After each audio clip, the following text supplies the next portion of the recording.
要掃描證件或卡片，首先於主畫面點按傳送，喺地址簿選擇傳送目的地，點按原稿或傳送資料格式，喺列表內開啟證件掃描，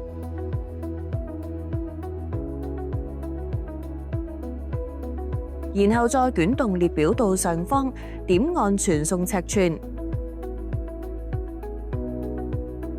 點按公製，點按目標尺寸，例如 A4，點按確定。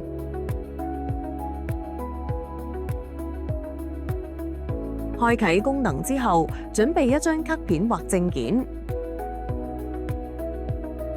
打開送稿器，先將原稿嘅正面放上原稿台。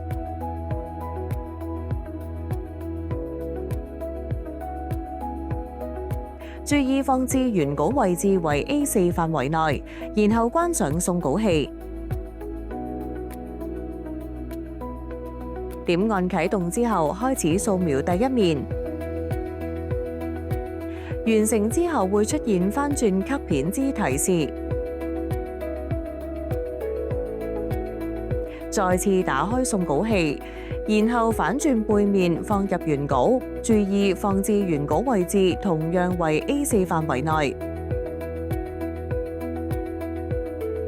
放入原稿背面之後，閂上送稿器。